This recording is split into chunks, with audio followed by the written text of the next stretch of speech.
আমাদের রক্ত কখনো আস্তে কথা বলে না। ইসলামের জন্য প্রয়োজনে রক্ত দিব, জীবন দিব, তারপরও বাতিলের সামনে কখনো আমরা মাথা নত করব না। যেরকম কথা ঠিক কিনা? ইসলামের জন্য রক্ত দিব, জীবন দিব, তারপরও বাতিলের সঙ্গে কখনো আমরা আপোষ করব না। আবারও যদি মুসলমান খালিদ বিন ওয়ালিদের ভূমিকায়, মোহাম্মদ বিন কাসেমের ভূমিকায়, সালাউদ্দিন আইয়ুবের ভূমিকায় রাস্তায় নামে, মাঠে নামে, নাস্তিক বেঈমানরা লেজ গুটিয়ে শিয়াল কুকুরের মতো পালাতে বাধ্য হবে। যেরকম কথা ঠিক কিনা? এজন্য আমরা মুসলমান, আমরা আমাদের এই আওয়াজ আমরা ভুলে গেলে চলবে না, আমাদের ঐতিহ্য আমরা ভুলে গেলে চলবে না। আমরা আমাদের এই আওয়াজ, ইমানি আওয়াজ আসতে হবে না জোরে হবে? আর কথা বলেন না, এই আওয়াজ আসতে হবে না জোরে হবে? এজন্য আমরা আমাদের ইতিহাস, ঐতিহ্য আবারও স্মরণ করে দিতে চাই। খালিদ বিন ওয়ালিদ রাদিয়াল্লাহু আনহু যখন বাদশাহ রোমান সম্রাটের সামনে রাজপ্রাসাদে গিয়ে দেখলেন যে তার রাজপ্রাসাদে ঢুকতে হলে 7টি গেটে মাথা নত করে ঢুকতে হয়। সামনে কোরআন ও সুন্নাহর আলোকে গুরুত্বপূর্ণ আলোচনা পেশ করবেন উদীয়মান তরুণ বক্তা, অত্র এলাকার কৃতি সন্তান, ফেনী চান্দোলা মঈনুল উলুম ইসলামিয়া মাদ্রাসার সিনিয়র শিক্ষক ও মসজিদে নূর জামে মসজিদের সম্মানিত খতিব হযরত মাওলানা মুফতি জুবাইর বিন সুলাইমান সাহেব। হযরত মাওলানা মুফতি জুবাইর বিন সুলাইমান সাহেব হযরতের গুরুত্বপূর্ণ আলোচনা পেশ করার জন্য সুবিনয় অনুরোধ করছি। আসসালামু আলাইকুম ওয়া রাহমাতুল্লাহি ওয়া বারাকাতুহু।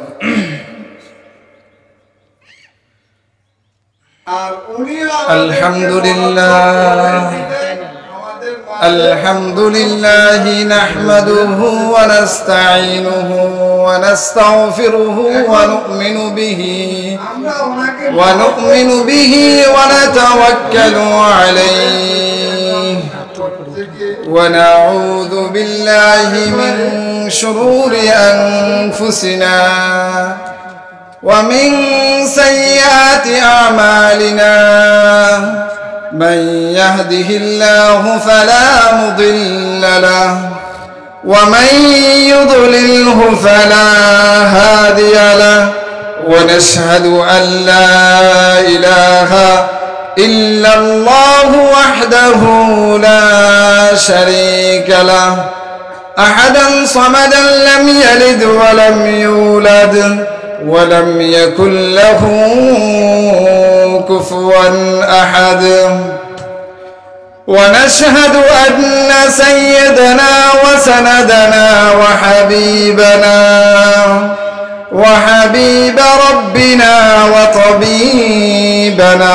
وطبيب قلوبنا ومولانا وأولانا محمدا عبده ورسوله يتلون كتاب الله إن الذين يتلون كتاب الله وأقاموا الصلاة وأنفقوا مما رزقناهم سرا وعلانية يرجون تجارة لن تبور ليوفيهم أجورهم ويزيدهم من فضله إنه غفور شكور. وقال تعالى في موضع آخر أعوذ بالله من الشيطان الرجيم بسم الله الرحمن الرحيم وأمر أهلك بالصلاة واصطبر عليها لا نسألك رزقا نحن نرزقك والعاقبة للتقوى.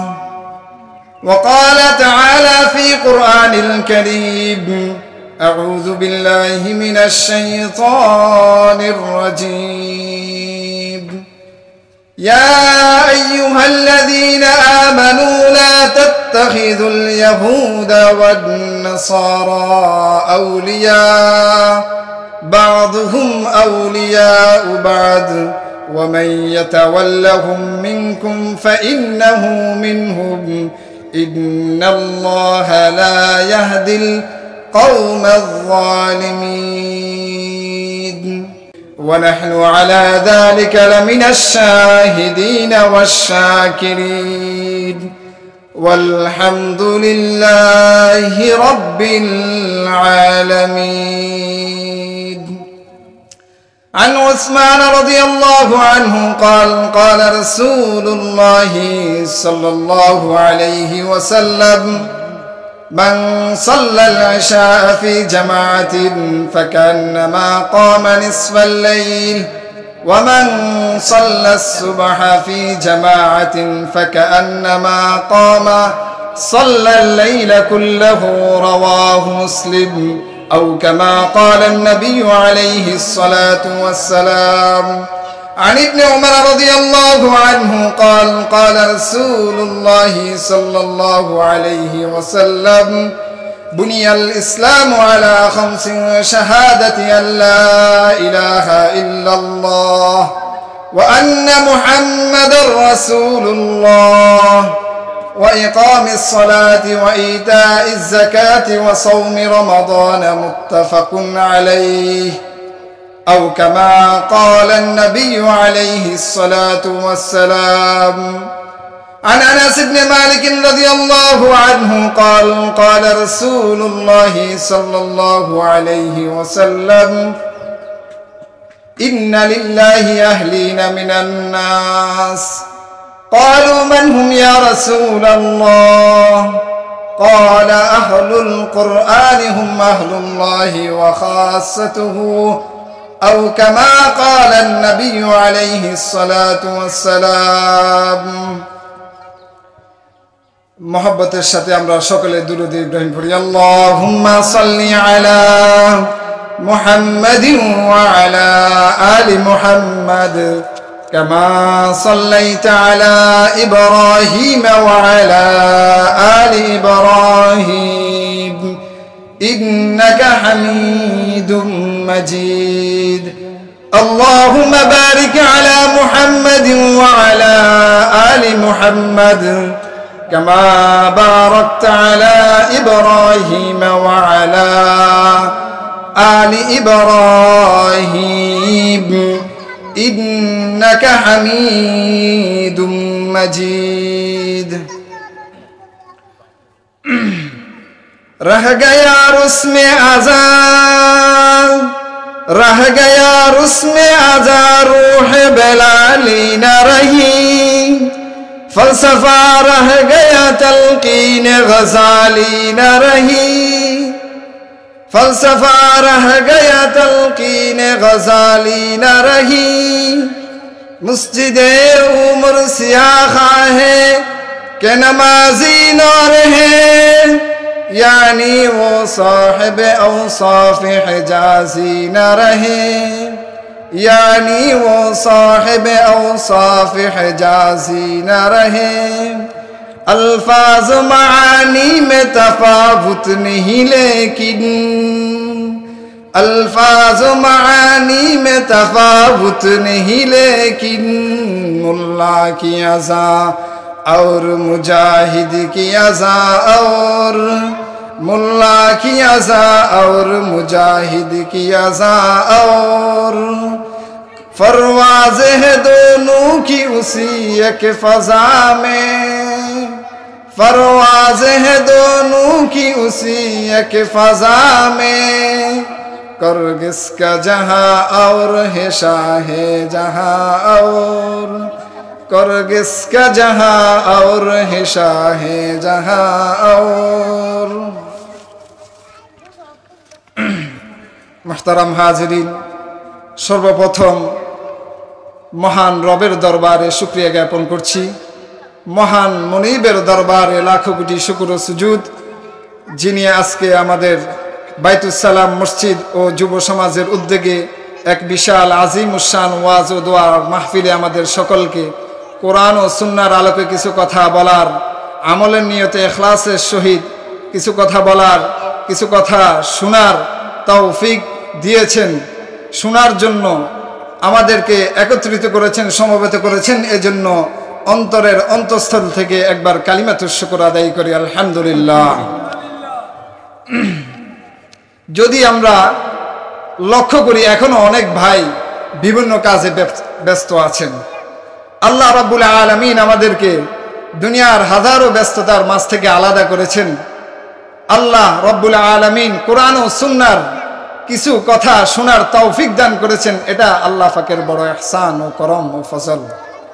এটা আমাদের শক্তির বলে নয়, এটা একমাত্র ওয়ামা তৌফিকি ইল্লা বিল্লাহ, এটা আল্লাহর তৌফিক দিয়েছেন। বিদায় আমরা এই দিনে মাহফিলে সমবেত হয়েছি এবং দিনে মাহফিলে কিছু কথা বলতে পারতেছি এবং কিছু কথা শোনার তৌফিক হচ্ছে আমাদের। রাসূল করিম সাল্লাল্লাহু আলাইহি ওয়াসাল্লাম হাদিসের মধ্যে ইরশাদ করেন, قال رسول الله صلى الله عليه وسلم من صلى علي واحدة من صلى علي مرة واحدة صلى الله تعالى بها عشرا أو كما قال النبي عليه الصلاة والسلام।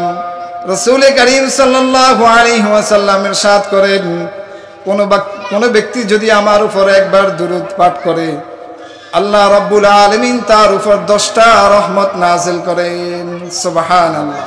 আমরা দুরূদ ইব্রাহিম পড়ছি না, একটু আগে পড়ছি না আমরা সকালে, আমাদের উপর 10টা রহমত নাযিল করেছেন। সুবহানাল্লাহ। অন্য এক হাদিসের মধ্যে আছে, قال أبي بردة بن دينار رضي الله عنه قال قال رسول الله صلى الله عليه وسلم من صلى علي واحدة صلى الله عليه بها 10 صلوات ورفعه بها 10 درجات ومحى عنه 10 سيئات أو كما قال النبي عليه الصلاة والسلام। রাসূল করিম সাল্লাল্লাহু আলাইহি ওয়াসাল্লাম হাদিসের মধ্যে ইরশাদ করেন যে কোন ব্যক্তি যদি আমার উপর ইখলাসের সহিত দিল থেকে, অন্তরের অন্তঃস্থল থেকে যদি একবার দুরূদ ইব্রাহিম পাঠ করে, দুরূদ পাঠ করে, আল্লাহ রাসূল আরবি বলেন তার প্রতি আল্লাহ রাব্বুল আলামিন 10টা রহমত নাযিল করবেন এবং 10টা মর্যাদা বৃদ্ধি করে দিবেন এবং 10টা গুনাহ মাফ করে দিবেন। সুবহানাল্লাহ। অন্তত আমরা সলাতুল আসরের পরে কোরআন এবং ইসলামিক সঙ্গীত শোনার পরে আমরা দুরূদ শরীফ পাঠ করছি না? তাহলে আমাদের এখন এই মুহূর্তে কি লাভ হইল? কোরআনের ফাজাইল তো অনেক, সামনে বলবো ইনশাআল্লাহ। তবে আমরা এই দুরূদের কারণে আমাদের 10টা গুনাহ মাফ করে দিয়েছেন। সুবহানাল্লাহ। এগুলো হাদিসের কথা। 10টা মর্যাদা বৃদ্ধি করে দিয়েছেন এবং 10টা রহমত নাযিল করেছেন। সুবহানাল্লাহ। আসলে এই দ্বীনি মাহফিলগুলোকে গনিমত মনে করা, এই দ্বীনে মাহফিলে আসা, এটা আমাদের একটু আগে তো আমি বলেছিলাম, এগুলা আমাদের কোনো শক্তির বলে নয়। এগুলা মাইয়ুরিদিল্লাহু খায়রান ইউফাক্কিহু ফিদ্দীন, যখন আল্লাহ কোনো বান্দার খায়রের ইচ্ছা করেন, কল্যাণের ইচ্ছা করেন, তখন তাকে আল্লাহ দ্বীনের ফাঁকা, দ্বীনের সহি বুঝদান করেন। আল্লাহ আমাদের জন্য কল্যাণের ইচ্ছা করেছেন, এজন্য আমরা এখানে দ্বীনে মাহফিলে আসতে পেরেছি। এজন্য এটাকে নেয়ামত মনে করা। হাজারো ভাই এখনো আছেন, বুঝার জন্য আমরা বলতেছি, হাজারো ভাই এখনো আছেন যে এই মুহূর্তে নাউজুবিল্লাহ গুনার কাজে ব্যস্ত আছেন। হয়তো নেটের গুনাহ বা সরাসরি গুনাহ বা টিভি সিনেমার গুনাহ, বা এমনও হাজারো লোক আছে যারা রাস্তাঘাটে দুর্ঘটনায় অ্যাক্সিডেন্ট হচ্ছেন বা হসপিটালে শুয়ে আছেন, কিন্তু আল্লাহ রাব্বুল আলামিন এই দুনিয়ার হাজারো ব্যস্ততার মাঝ থেকে, হাজারো ফিতনা ফাসাদের জমানায় আল্লাহ রাব্বুল আলামিন আমাদেরকে দ্বীনে মাহফিলে এনেছেন। এজন্য এটাকে নেয়ামত মনে করা, এই নেয়ামতের কদর করা উচিত। আল্লাহ রাব্বুল আলামিন সূরা ফুরকানের মধ্যে ইরশাদ করেন, লাইন শাকারতুম লাযীদান্নাকুম ওয়া লাইন কাফারতুম ইন্না আযাবি লাশাদীদ। আল্লাহ রাব্বুল আলামিন ইরশাদ করেন, যদি বান্দা আমার নেয়ামতের কৃতজ্ঞতা আদায় করো, তাহলে আমি তোমাদেরকে যে নেয়ামত দিয়েছি ওই নিয়ামতটা আমি আল্লাহ রাব্বুল আলামিন তোমাদেরকে বৃদ্ধি করে দেব। সুবহানাল্লাহ। আর যদি পক্ষান্তরে যদি আমার নিয়ামতের কৃতজ্ঞতা আদায় না করা হয়, আমি তোমাদেরকে যে নিয়ামত দিয়েছি ওই নিয়ামতটার যদি কদর না করা হয়, না শুকরি করা হয়, আল্লাহ রাব্বুল আলামিন বলেন আমার জাহান্নামে আমি তোমাদের জন্য কঠিন শাস্তির বরাদ্দ রেখেছি। নাউজুবিল্লাহ। তাহলে কি বোঝা গেল এই আয়াতে কারিমা থেকে? যদি নিয়ামতের কৃতজ্ঞতা আদায় করা হয়, খুব খেয়াল করে শুনবেন, যদি শুনেন খুব খেয়াল করে, তাহলে দেখবেন এই আলোচনা থেকে আপনাদের অনেক কিছু শিখার আছে। আর যদি অমনোযোগীর সাথে আমরা শুনি, তাহলে ফলাফল শেষে 0.0। আমাদের দুরূদ শরীফের ফাজাইল গেছে। এখন এই আয়াতে কারিমার মধ্যে আল্লাহ রাব্বুল আলামিন কি বলেছেন? যদি নিয়ামতের কৃতজ্ঞতা আদায় করা হয়, তাহলে আল্লাহ রাব্বুল আলামিন ওই নিয়ামতটা বৃদ্ধি করে দিবেন। আর যদি নিয়ামতের কৃতজ্ঞতা আদায় না করা হয়, যে নিয়ামতটা দিবেন, যদি নিয়ামতের কৃতজ্ঞতা আদায় না করা হয়, তাহলে দুইটা শাস্তি, একটা হচ্ছে আমাদের দুনিয়ার, আর একটা হচ্ছে আখিরাতে। দুনিয়ার শাস্তি কি? দুনিয়ার শাস্তি হচ্ছে আল্লাহ রাব্বুল আলামিন আপনাকে আমাকে যে নিয়ামতটা দিয়েছে, ওই নিয়ামতটা আল্লাহ রাব্বুল আলামিন আমাদের কাছ থেকে ছিনিয়ে নেবেন। নাউজুবিল্লাহ। আর এরপরে আয়াতের শেষে আল্লাহ রাব্বুল আলামিন বলেন ইন্না আযাবি লাশাদীদ, নিশ্চয় আমার কঠিন আযাব রয়েছে। আল্লাহ রাব্বুল আলামিন আখিরাতে যারা নিয়ামতের কদর করবে না, কৃতজ্ঞতা আদায় করবে, তাদের জন্য কঠিন শাস্তির বরাদ্দ রেখেছেন। তাহলে আখিরাতের শাস্তি তো আছে। দুনিয়া হচ্ছে যে নিয়ামতটা দিবে আমাদেরকে, চোখ যে নিয়ামত দিয়েছে, শক্তি যে নিয়ামত দিয়েছে, কিন্তু এই নিয়ামতের যদি না কদর করা হয়, একসময় দুনিয়া থাকা অবস্থায় ওই নিয়ামতটা আল্লাহ রাব্বুল আলামিন নিয়ে যাবেন। এই জন্য নিয়ামতের কৃতজ্ঞতা আদায় করা দরকার আছে কিনা? এই জন্য আমরা আবারও আমাদের অন্তরের অন্তঃস্থল থেকে আকাশ বাতাস মুখরিত করে ইমানি কণ্ঠে, উচ্চ কণ্ঠে আবারও একবার কালিমাতুশ শুকর আদায় করি আলহামদুলিল্লাহ। আবারও বলি আলহামদুলিল্লাহ। শোনো মুসলমান, আমরা বীরের জাতি, আমরা ভাগের জাতি, আমরা ওমর বিন খাত্তাবের জাতি, আমরা খালিদ বিন ওয়ালিদের জাতি, আমরা মোহাম্মদ বিন কাসেমের জাতি, আমরা সালাউদ্দিন আইয়ুবীর জাতি। আমাদের রক্ত কখনো আস্তে কথা বলে না। ইসলামের জন্য প্রয়োজনে রক্ত দিব, জীবন দিব, তারপরও বাতিলের সামনে কখনো আমরা মাথা নত করব না। যেরকম কথা ঠিক কিনা? ইসলামের জন্য রক্ত দিব, জীবন দিব, তারপরও বাতিলের সঙ্গে কখনো আমরা আপোষ করব না। আবারও যদি মুসলমান খালিদ বিন ওয়ালিদের ভূমিকায়, মোহাম্মদ বিন কাসেমের ভূমিকায়, সালাউদ্দিন আইয়ুবীর ভূমিকায় রাস্তায় নামে, মাঠে নামে, নাস্তিক বেঈমানরা লেজ গুটিয়ে শিয়াল কুকুরের মতো পালাতে বাধ্য হবে। যেরকম কথা ঠিক কিনা? এজন্য আমরা মুসলমান, আমরা আমাদের এই আওয়াজ আমরা ভুলে গেলে চলবে না, আমাদের ঐতিহ্য আমরা ভুলে গেলে চলবে না। আমরা আমাদের এই আওয়াজ, ইমানি আওয়াজ আসতে হবে না জোরে হবে? আর কথা বলেন না, এই আওয়াজ আসতে হবে না জোরে হবে? এজন্য আমরা আমাদের ইতিহাস, ঐতিহ্য আবারও স্মরণ করে দিতে চাই। খালিদ বিন ওয়ালিদ রাদিয়াল্লাহু আনহু যখন বাদশাহ রোমান সম্রাটের সামনে রাজপ্রাসাদে গিয়ে দেখলেন যে তার রাজপ্রাসাদে ঢুকতে হলে 7টি গেটে মাথা নত করে ঢুকতে হয়, তখন তিনি 1.5 লাখ সশস্ত্র সৈন্যের সামনে হুঙ্কার ছাড়লেন, এই মুসলমান তো সে জাতি, তারা যদি মাথা নত করতে হয় একমাত্র রবের কাছে মাথা নত করবে। এই মুসলমান তো সে জাতি, তারা যদি গোলামি করতে হয় একমাত্র রবেরই গোলামি করবে। এই মুসলমান তো সে জাতি, তারা যদি সেজদা করতে হয় কোন মূর্তি পূজা না, এরা যদি সেজদা করতে হয় একমাত্র রবেরই সেজদা করবে। কথা বলেন ঠিক কিনা? এজন্য মুসলমান, আমরা আমাদের ঐতিহ্য, বীরবীরত্বের কথা ভুলে গেলে চলবে না।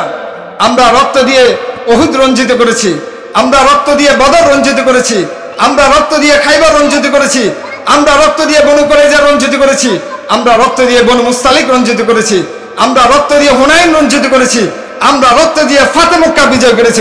যেরকম কথা ঠিক কিনা? এজন্য মুসলমান, আমাদের ইতিহাস, আমাদের ঐতিহ্য, বীরবীরত্ব, এগুলা মুসলমান ইমানি দায়িত্ব হিসেবে আমাদের ইতিহাস, এই কোরআন ও সুন্নাহর হাদিসের ইতিহাসের কিতাব ঘাটাঘাটি করা দরকার, এগুলা পড়া দরকার। যদি পড়ি তাহলে আমাদের এই ইমানে আওয়াজগুলো চেতনা হবে। আমাদের কয়েক মাস আগে ফেনী জেলার ভিতরে এক নাস্তিকের আবির্ভাব হয়েছিল। এটা আমরা সবাই নেট জগতে দেখেছি, যেহেতু আমরা ফেনীতে থাকি। একটা নাস্তিকের আবির্ভাব হয়েছিল প্রায় 6 থেকে 7 মাস আগে। গত 2-1 দিন আগেও পরশু একটা নাস্তিকের আবির্ভাব হয়ে এটা নিয়ে তুমুল নেট জগতে খুব লেখালেখি চলছে, এটা আপনারা জানেন। ওই নাস্তিক আমাদের রসুলের সামনে কটূক্তি করেছিল। পরে ফেনী জেলার মানুষ তারা তাদের রসুলের মহব্বতের বহির্প্রকাশ দেখিয়ে ওই নাস্তিকটাকে জুতা পিটা করে হসপিটালে ভর্তি করে দিয়েছে। এজন্য আমরা ফেনী জেলার মানুষকে সাধুবাদ জানাই। তবে শুধু এতটুকু দায়িত্ব না, ইসলামী শরিয়া বিধান কি? ওটার বিধান হচ্ছে রাসূল আরবি সাল্লাল্লাহু আলাইহি ওয়াসাল্লাম স্পষ্ট বুখারী শরীফের মধ্যে ইরশাদ করেন যে বুখারী শরীফটাকে আমরা বুখারী শরীফ হিসাবে চিনি। আসলে কিন্তু বুখারী শরীফের, এটা আমি অনেক জায়গায় বলে থাকি, আসলে কিন্তু বুখারী শরীফের নাম কিন্তু বুখারী শরীফ না, এটা জায়গার নাম হচ্ছে বোখারা। ওই জন্য প্রসিদ্ধ হিসাবে আমরা বুখারী শরীফ চিনি। ওই কিতাবের মুসান্নিফের নাম হচ্ছে মুহাম্মদ ইবনে ইসমাইল আল বুখারী। এই কিতাবের নাম হচ্ছে আল জামিউল মুসনাদুস সহিহুল মুখতাসারু মিন উমুরি রাসূলিল্লাহি সাল্লাল্লাহু আলাইহি ওয়াসাল্লাম ওয়া সুনানিহি ওয়া আইয়ামিহি। এত বড় নাম হচ্ছে কি এই কিতাবের নাম, কিন্তু আমরা সহজভাবে চিনি কি সহিহ বুখারী। কিতাবের নাম কি? আল জামিউল মুসনাদুস সহিহুল মুখতাসারু মিন উমুরি রাসূলিল্লাহি সাল্লাল্লাহু আলাইহি ওয়াসাল্লাম ওয়া সুনানিহি ওয়া আইয়ামিহি। তো বলতে চেয়েছিলাম আমাদের এই বুখারী শরীফের কিতাবের মধ্যে রাসূল আরবি স্পষ্ট হাদিস এনেছেন, মান সাব্বা নাবিয়ান কুতিলা ওয়া মান সাব্বা আসহাবি জুলিদা, যে নবীকে গালমন্দ করবে তোমরা তাদেরকে হত্যা করো, আর যে আমার সাহাবাদেরকে গালমন্দ করবে তোমরা তাকে বেত্রাঘাত করো। শুধু তাই না, আল্লামা ইবনে তাইমিয়া রাহমাতুল্লাহ আলাইহি তার কিতাব আস-সারিমুল মাসলুল আলা শাতিমির রাসূল নামক কিতাবের মধ্যে স্পষ্ট ইবারত এনেছেন, আজমা ওয়া আওয়ামু আহলিল ইলমি আলা আন্না হাদ্দ মান সাব্বান নবী সাল্লাল্লাহু আলাইহি ওয়াসাল্লাম আল কতল। যে সকল উলামায়ে কেরাম এই কথার উপর ঐকমত পোষণ করেছেন, এই কথার উপর একমত হয়েছেন যে শাতিম রাসূল এবং গুস্তাখে রাসূলের একমাত্র শাস্তি হচ্ছে তাকে হত্যা করা। যেরকম কথা, ঠিক কিনা? ইমামে আযম আবু হানিফা রাহমাতুল্লাহ আলাইহি তিনি বলেন, জিম্মি ব্যতীত চাই মুসলমান হোক কিংবা কাফের হোক, শাতিম রাসূল এবং গুস্তাখে রাসূলের একমাত্র শাস্তি হচ্ছে তাকে হত্যা করা। ইমাম শাফি রহমতুল্লাহ আলাইহি, ইমাম মুহাম্মদ রহমতুল্লাহ আলাইহি, ইমাম আহমদ বিন হাম্বল রহমতুল্লাহ আলাইহি, ইমাম ইসহাক রহমতুল্লাহ আলাইহি, ইমাম লাইস রহমতুল্লাহ আলাইহি সহ প্রমুখ সব উলামায়ে কেরাম এই কথার উপর ঐকমত পোষণ করেছেন, এই কথার উপর একমত পোষণ করেছেন যে যারা রাসূলের শান নিয়ে কটূক্তি করবে, যারা রাসূলের শান নিয়ে গোস্তাখি করবে, পুরো বেয়াদবিমূলক আচরণ করবে, তাদের এই পৃথিবীর বুকে বেঁচে থাকার কোনো অধিকার নাই। এই বুঝবার চেষ্টা করবেন। এই ফতোয়াগুলা শুধু আমাদের মতো হুজুররা দেয় নাই, এই ফতোয়া কোনো আমাদের ইমামরা দেয় নাই, এই ফতোয়া বিশ্ব নবী রাসূল আরবি সাল্লাল্লাহু আলাইহি ওয়াসাল্লাম হাদিসের কিতাবে কিতাবুল মাগাজির মধ্যে স্পষ্ট বুখারী শরীফের মধ্যে লম্বা হাদিস এনেছেন। কি হাদিস? মদিনায় যখন ইহুদিরা রাসূলের শান নিয়ে কটূক্তি করা শুরু করলো, বিভিন্নভাবে ব্যঙ্গ চিত্র ঠাট্টা বিদ্রুপ শুরু করলো, তখন রাসূল আরবি স্পষ্ট ঘোষণা দিয়েছেন, মান লিকাব ইবনে আশরাফ ফাইন্নাহু কদ আযাল্লাহু ওয়া রাসূলহু। কে আছো কাব ইবনে আশরাফকে শায়েস্তা করার জন্য? কেননা সে আল্লাহ এবং তার রাসূলকে কষ্ট দিয়েছে, কেননা সে আল্লাহ এবং তার রাসূলকে কটূক্তি করেছে। এই কথা বলার পর রাসূল আরবি এই কথা বলার পর সাথে সাথে মুহাম্মদ ইবনে মাসলামা রাদিয়াল্লাহু আনহু দাঁড়িয়ে গেলেন, বললেন, ইয়া রাসূলুল্লাহ, আপনি কি চান আমি তাকে হত্যা করব? রাসূল বললেন, হ্যাঁ তুমি তাকে হত্যা করবে, কেননা সে আল্লাহ এবং তার রাসূলের শান নিয়ে কটূক্তি করেছে, কেননা সে আল্লাহ এবং তার রাসূল নিয়ে গোস্তাখি করেছে। এই কথা বলার পর মুহাম্মদ ইবনে মাসলামা রাদিয়াল্লাহু আনহু সোজা দাঁড়িয়ে গেলেন, দাঁড়িয়ে তার সাথে চলে বলে কৌশলে তার গর্দান উড়িয়ে দিলেন। কথা বলেন ঠিক কিনা? স্পষ্ট বুখারী শরীফের মধ্যে আছে। ঠিক তদ্রূপ আমরা যদি সাহাবায়ে কেরামের মতো গর্জে উঠতে পারতাম, আমরা যদি সাহাবায়ে কেরামের মতো ঈমানি বলে বলিয়ান হতে পারতাম, আমরা যদি সাহাবাই কেরামের মতো ঈমানি চেতনায় আমরা উঠতে পারতাম, তাহলে আমাদের দেশের নাস্তিক বেঈমানরা এই পৃথিবীর জমিনে কোন নাস্তিক বেঈমানরা রাসূলের শান নিয়ে কখনো কটূক্তি করার সাহস পেত না। কথা বলেন ঠিক কিনা? আমরা যদি মুহাম্মদ ইবনে মাসলামা রাদিয়াল্লাহু আনহুর মতো জাগ্রত হতে পারতাম, তার ভূমিকায় আমরা যদি উঠতে পারতাম, তাহলে আমাদের দেশের নাস্তিক আসাদ নূরের মতো এই গত পরশু কয়েকদিন আগের নাস্তিক, এসব নাস্তিক কখনো রাসূলের শান নিয়ে কটূক্তি করতে পারতো না। এটা আমার আপনার কথা না, রাসূল নিজে হাদিস বলেছেন, লা ইউমিনু আহাদুকুম হাত্তা আকুনা আহাব্বা ইলাইহি মিন ওয়ালিদিহি ওয়া ওয়ালাদিহি ওয়ান নাসি আজমাইন, যে কোনো ব্যক্তি ততক্ষণ পর্যন্ত কামেল মুমিন হতে পারবে না যতক্ষণ পর্যন্ত সে তার সন্তান, তার পিতা, সমস্ত মানুষ থেকে তার রাসূলকে বেশি ভালোবাসবে। সব কিছু থেকে রাসূলকে যদি নিজের জান থেকে, নিজের সন্তান থেকে, নিজের পিতা থেকে, নিজের দাদা থেকে, নিজের দাদি থেকে, নিজের আত্মীয় স্বজনদের থেকে যতক্ষণ পর্যন্ত বেশি ভালো না বাসবেন, ততক্ষণ পর্যন্ত আপনি কামেল মুমিন হতে পারবেন না। যদি আপনার ভিতরে সেই চেতনা যদি না জাগে, তাহলে বুঝতে হবে আপনার ঈমানের মধ্যে কি আছে? দুর্বলতা আছে। কথা বুঝতে পারছেন? শুধু তাই না, মক্কা বিজয়ের দিন 10,000 মর্দে মুজাহিদদেরকে নিয়ে যখন রাসূল আরবি মক্কার অভিমুখে রওনা হলেন, মক্কার অভিমুখে যখন রওনা হলেন, তখন সাহাবাই কেরামের রক্তের মধ্যে প্রতিশোধের আগুন জ্বলে উঠল। তারা একে অপরকে বলতে লাগলো, আল ইয়াউমু ইয়াউমুল লাহমা, আল ইয়াউমু ইয়াউমুল লাহমা, আরে আজকের দিন তো বদলা নেওয়ার দিন, আজকের দিন তো প্রতিশোধ নেওয়ার দিন। কিন্তু রাসূল আরবি কথা শোনার পর বললেন, না না না, আজকের দিন কোনো বদলা নেওয়ার দিন না, আজকের দিন কোনো প্রতিশোধ নেওয়ার দিন না, আজকের দিন হচ্ছে আল ইয়াউমু ইয়াউমুর রাহমা, আল ইয়াউমু ইয়াউমুর রাহমা, আজকের দিন ক্ষমা করার দিন। আজকে সবাইকে ক্ষমা করে দেওয়া হবে। ক্ষমা করে দেওয়া হবে এই কথা শুনে শুধু খুশি হলে হবে না, আজকে সবাইকে ক্ষমা করে দেওয়া হবে। তবে খুব খেয়াল করে শুনবে, এক শ্রেণীর মানুষকে ক্ষমা করে দেওয়া হবে না। তারা কারা? যারা আমাকে নিয়ে কটূক্তি করেছে, যারা আমাকে নিয়ে গোস্তাকি করেছে, তারা যদি কাবা ঘরের চৌকাঠে গিয়ে আশ্রয় নেয়, তারপরেও তোমরা তাকে সেখানে গিয়ে হত্যা করবে। স্বয়ং রাসূল আরবের কথা। তখন সাহাবাই কেরাম রাদিয়াল্লাহু আনহুম আজমাইন সোজা ইবনে কোতালকে কাবার চৌকাঠ থেকে ধরে জাহান্নামের টিকিট ধরিয়ে দিলেন। এজন্য আল্লাহ রাব্বুল আলামিন আমাদের এই কথাগুলা বুঝবার তৌফিক দান করেন। আমি সর্বপ্রথম আপনাদের সামনে যে আয়াতে কারিমা তেলাওয়াত করেছি, সূরা ফাতিরের 29 নং আয়াত। আল্লাহ রাব্বুল আলামিন কোরআনে কারিমের মধ্যে ইরশাদ করেন, ইন্নাল্লাযীনা ইয়াতলুনা কিতাবাল্লাহ, ইন্নাল্লাযীনা ইয়াতলুনা কিতাবাল্লাহি ওয়া আকামুস সালাহ وأقاموا الصلاة وأنفقوا مما رزقناهم سرا وعلانية يرجون تجارة لن تبور ليوفيهم أجورهم ويزيدهم من فضله إنه غفور شكور।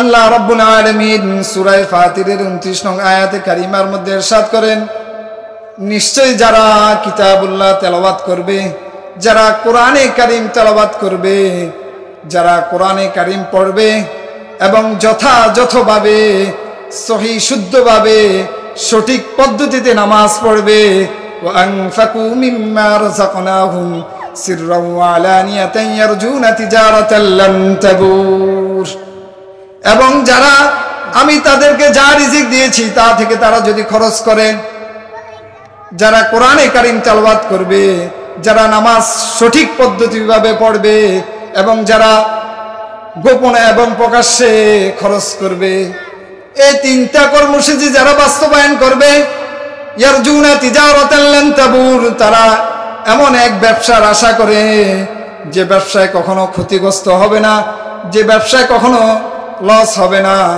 যে ব্যবসায় লসের কোনো আশাও করা যায় না, শুধু লাভ আর লাভ।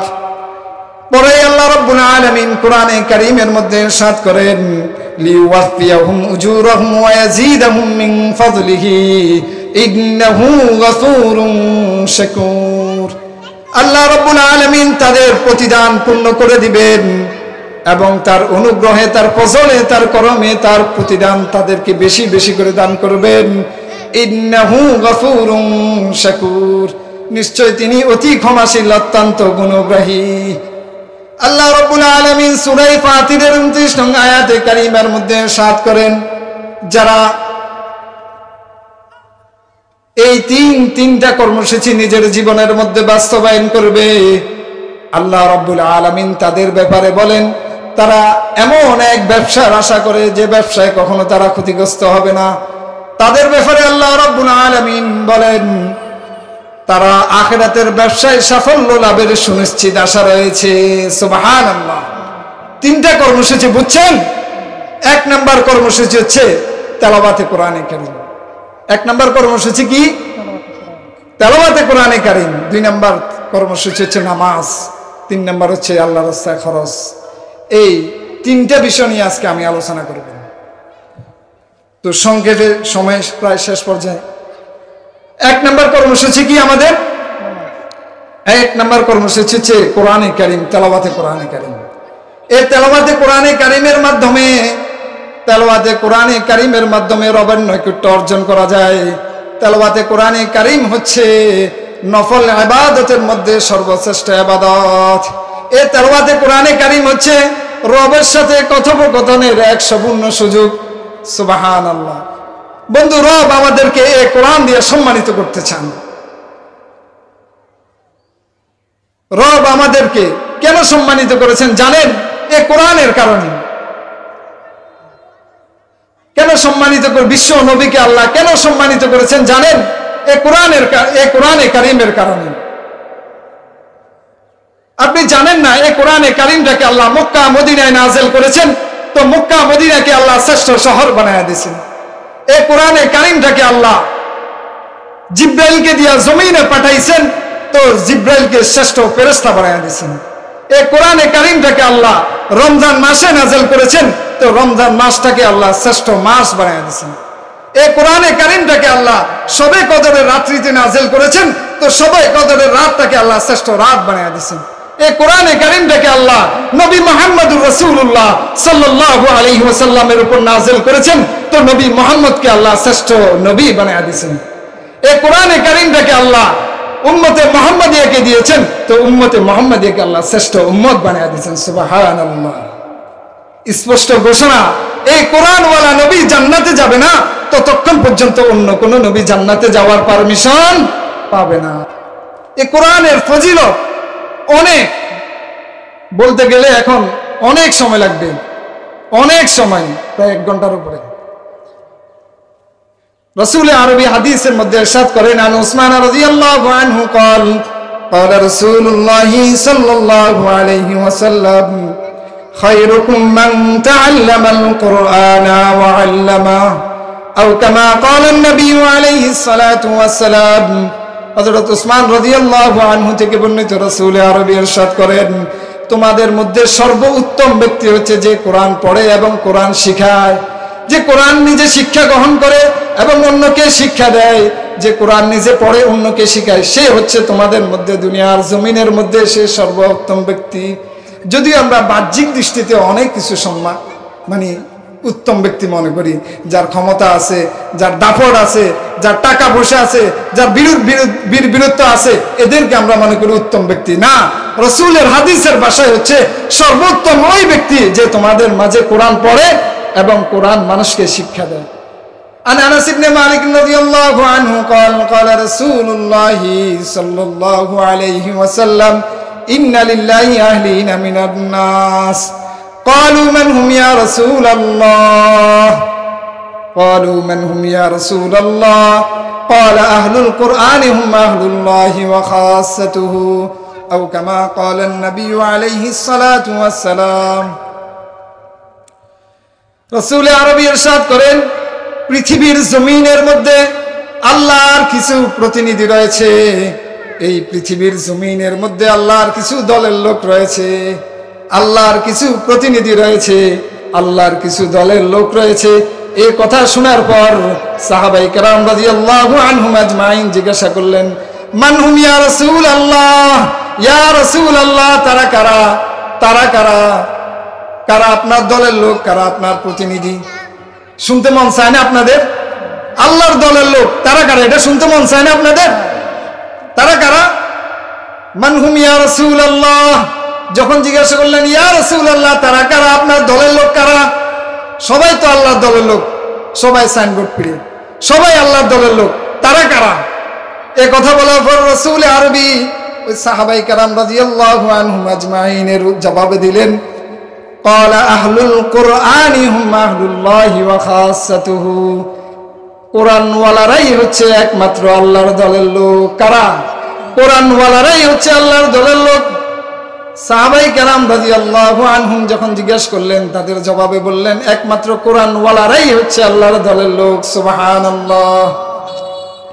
আরেকটা হাদিসের মধ্যে বলেন, আন আলী ইবনে আবি তালিব রাদিয়াল্লাহু আনহু قال قال رسول الله صلى الله عليه وسلم من قرأ القرآن فاستظهره فأحل حلاله وحرم حرامه أدخله الله الجنة وشفعه في عشرة من أهل بيته كلهم قد وجبت له النار।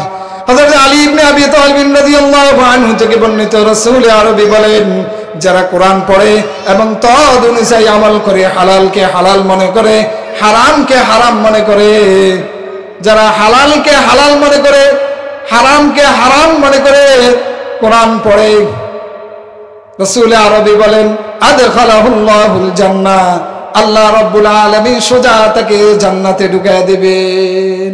সুবহানাল্লাহ। এরপরে বলেন ওয়াশাফাহু ফি আশরাতিন মিন আহলি বাইতিহি, এটা তো তার পুরস্কার, তবে তার স্পেশাল একটা পুরস্কার আছে। তার স্পেশাল পুরস্কার হচ্ছে তার পরিবারের মধ্যে থেকে এমন 10 জনকে জান্নাতে নিয়ে যাওয়ার ব্যাপারে সুপারিশ করার এমন একটা অধিকার দেওয়া হবে যে 10 জনের প্রত্যেকের উপর জাহান্নাম ওয়াজিব হয়ে গেছে। যে 10 জনের প্রত্যেকের উপর কি জাহান্নাম ওয়াজিব হয়ে গেছে, কিন্তু আল্লাহ রাব্বুল আলামিন হাফেজে কোরআনকে সুপারিশ করার অধিকার দিবে তাদের পরিবারের মধ্যে থেকে যে কোনো 10 জন জাহান্নামীদেরকে সুপারিশ করার, জান্নাতে নিয়ে যাওয়ার কি করা হবে? সুপারিশ করার তাকে অধিকার দেওয়া হবে। সুবহানাল্লাহ। আরো আছে অনেক। হাফেজে কোরআনের পিতামাতার কি লাভ? এক হাদিসের মধ্যে আছে, আন মুআযিন আল জুহানি রাদিয়াল্লাহু আনহু قال قال رسول الله صلى الله عليه وسلم من قرأ القرآن وعمل بما فيه ألبس والده تاجا يوم القيامة ضوءه أحسن من ضوء الشمس لو كانت فيكم في بيوت الدنيا لو كانت فيكم فما ظنكم بالذي عمل بهذا كما قال النبي صلى الله عليه وسلم। রাসূল আরবি ইরশাদ করেন, যারা কোরআন পড়ে, কোরআনের ভিতরে যা আছে এগুলো অনুযায়ী আমল করে, তাদের পিতামাতাকে কাল হাসরের মাঠে একটা নূরের টুপি পরিধান করানো হবে। কিসের টুপি? শুধু নূরের টুপি না, ওই নূরের টুপির কাইফিয়ত কেমন হবে রাসূল হাদিসের মধ্যে বলছেন, যাওহু আহসানু মিন যাওয়িশ শামসি, তার আলো হবে সূর্যের আলোর চেয়ে অধিক। সুবহানাল্লাহ। আর মিয়া সূর্যের আলোর চেয়ে অধিক, একটু মাথা চিন্তা করিয়া দেখেন, এখানে একটা লাইট লাগাছে কি আলোকিত, আর সূর্য আসলে আমাদের এই লাইট লাগে না, কিন্তু সূর্যের আলোর চেয়ে অধিক হবে কি সেদিন হাফেজে কোরআনের পিতামাতার মাথায় যে নূরের টুপি পরিধান করানো হবে, ওই নূরের টুপিটা হবে সূর্যের আলোর চেয়েও কি অধিক বেশি। সুবহানাল্লাহ। এবার রাসূল আরবি বলেন, ফি বুয়ুতিদ দুনিয়া লাউ কানাত ফিকুম, এটা যদি তোমাদের ঘরে হয় তাহলে কেমন হবে? ফামা যান্নুকুম বিল্লাযী আমিলা বিহাযা, ফামা যান্নুকুম বিল্লাযী আমিলা বিহাযা। এবার তোমরা একটু ধারণা করে দেখো, খোদ হাফেজে কোরআন যে আমল করবে তার কেমন সম্মান হবে। সুবহানাল্লাহ। রাসূল আরবি বলেন, হাফেজে কোরআনকে কি বলা হবে? ইউকালু লি সাহিবিল কোরআনি ইকরা ওয়ারতাকি ওয়ারাতিল কামা কুনতা তুরাতিলু ফিদ দুনিয়া ফাইন্না মানজিলাকা ইনদা আখিরি আয়াতিন তাকরাউহা আও কামা ক্বালা an-নবী আলাইহিস সালাতু ওয়াস সালাম। রাসূল আরবি বলেন, হাফেজে কোরআনকে বলা হবে যে তোমরা তেলাওয়াত করতে থাকো, পড়তে থাকো, ইকরা পড়তে থাকো, ওয়ারতাকি চড়তে থাকো, ওয়ারাত্তিল তার তীরের সাথে কোরআনে কারীম তেলাওয়াত করতে থাকো, কামা তুরাত্তিলু ফিদ দুনিয়া যেভাবে তোমরা দুনিয়াতে তার তীরের সাথে কোরআনে কারীম তেলাওয়াত করতে সেভাবে তোমরা তেলাওয়াত করতে থাকো। ফা ইন্না মানজিলাকা ইনদা আখিরি আয়াতিন তাকরাউহা, কেননা তোমার মর্যাদা সেখানে গিয়ে শেষ হবে যেখানে তোমার তেলাওয়াত শেষ হবে, যেখানে তোমার তেলাওয়াত শেষ হবে সেখানে তোমার মর্যাদা হবে। সুবহানাল্লাহ, আল্লাহু আকবার। আরো আছে হাদিস শুনবেন, আল কোরআনু শাফিউন মুশাফফাউন, আল কোরআনু শাফিউন মুশাফফাউন ওয়া মাহিল্লুন মুসাদ্দাকুন মান জাআলাহু আমামাহু قاده إلى الجنة ومن جعله خلف ظهره ساقطه إلى النار أو كما قال النبي عليه الصلاة والسلام। রাসূল আরবি বলেন কোরআন এমন একটা সুপারিশকারী, আর বহু কিছু তো সুপারিশ করবে। কোরআন এমন একটা সুপারিশকারী যার সুপারিশ গ্রহণ করা হবে, কোরআন এমন এক সুপারিশকারী যার সুপারিশ গৃহীত হবে। ওয়া মাহিল্লুন মুসাদ্দাকুন, এমন এক বিতর্ককারী যার বিতর্ক গ্রহণ করা হবে, এমন এক বিতর্ককারী যার বিতর্ক কি করা হবে, গ্রহণ করা হবে। মান জাআলাহু আমামাহু, যে কোরআনটাকে সম্মান করবে, মূল্যায়ন করবে, মর্যাদা দিবে, পড়বে, আমল করবে, কোরআন তাকে জান্নাতে নিয়ে যাবে। আর যে কোরআনকে অবমাননা করবে, যে কোরআনটাকে সম্মান করবে না, ওই কোরআনটাকে সোজা জাহান্নামে সাকাতাহু ইলান নার, জাহান্নামে ফেলে দিবে। নাউযুবিল্লাহ। একটা কথা বলি, সময় একদম স্বল্পিত, নত আলোচনা অনেক, তবে সময় স্বল্পতার কারণে একটা মূল পয়েন্ট একটা বলি, কোরআনের ফজিলত কেমন হবে। কোরআনের একটা হরফ যদি পড়ে, এটা হাদিসের কথা, আমি হাদিস শুনাইতাম, তবে হাদিস এখন শুনাইতেছি না সময়ের অভাবে। যে রাসূল বলেন মান করা কোরআনা মিন কিতাব, মান করা হরফান মিন কিতাবিল্লাহি ফালাহু বিহাসানাতুন ওয়াল হাসানাতু বিআশরি আমসালিহা, যে কোরআন পড়বে, কোরআনের একটা হরফ পড়বে, তাকে একটা নেকি দেওয়া হবে, ওই একটা নেকি হবে 10 নেকির সমতুল্য। সুবহানাল্লাহ। এটা হচ্ছে দুনিয়া, এটা হচ্ছে রমজানের আগে এখনকার সওয়াব। আর যদি রমজানে পড়ে তাহলে 1 এ 70। তো এবার দেখেন 10 পূরণ 70 কত হয়েছে, সমান সমান ক্যালকুলেটর 700। একটা হরফ যদি রমজান শরীফ রমজান মাসে পড়ে তাহলে কয়টা নেকি হবে, কমপক্ষে একটা হরফের বিনিময়ে 700 নেকি হবে। এটা সহিহ হাদিস দ্বারা প্রমাণিত, বুখারী শরীফ এবং মুসলিম শরীফে। শুনবেন, কুল্লু আমল ইবনে আদমা, বনি আদমের সব আমলগুলোকে নেকিগুলো দ্বিগুণ করে দেওয়া হবে। ইউযাফুল হাসানাতু বিআশরি আমসালিহা ইলা 700 জিয়াফিন, 700 জিয়াফিনের বাংলা হচ্ছে 700। একটা নেকিকে 10 থেকে নিয়ে 700 পর্যন্ত নিয়ে নেওয়া হবে। তবে রোজার ব্যাপারে আল্লাহ রাব্বুল আলামিন বলেন, ক্বালা আল্লাহু আযজা ওয়া জাল ইল্লা সাওম ফাইন্নাহু লি ওয়া আনা আজজি বিহি। তবে রোজার ক্ষেত্র ভিন্ন, রোজার প্রতিদান আমি আল্লাহ নিজেই দিব, কারণ রোজাটা একমাত্র কার জন্য রাখে, আল্লাহর জন্য রাখে। এজন্য কোরআন সহিভাবে পড়লে যেমন সওয়াব, গলত পড়লে কিন্তু মনে রাখতে হবে কি গুনাহ হবে। এজন্য রাসূল আরবি বলেন রুব্বা কারিন ইয়াকরাউল কোরআন ওয়াল কোরআনু ইয়ালআনহু, কিছু এমনও কারি রয়েছে যারা কোরআন পড়বে অথচ কোরআন তাদেরকে লানত করতে যায়। একটা কবি ইকবাল বলছেন যে কোরআনের বাহক হয়ে ওরা ছিল বিশ্বসেরা মুসলমান, আর তোমরা কোরআন ছেড়ে দিয়ে হয়ে গেলে তোমরা লাঞ্ছিত, বঞ্চিত, অপমানিত। আল্লাহ রাব্বুল আলামিন আমাদেরকে আমার এই কাটা কাটা কথাগুলোর উপর আমাদের শুননেওয়ালা এবং বলনেওয়ালা সবাইকে আমল করার তৌফিক এনায়েত ফরমান। আল্লাহ তাআলা যেন রমজান মাস আসতেছে, এই রমজান মাসে বেশি বেশি করে কোরআনে কারীম তেলাওয়াত করার তৌফিক দান করে আমাদেরকে।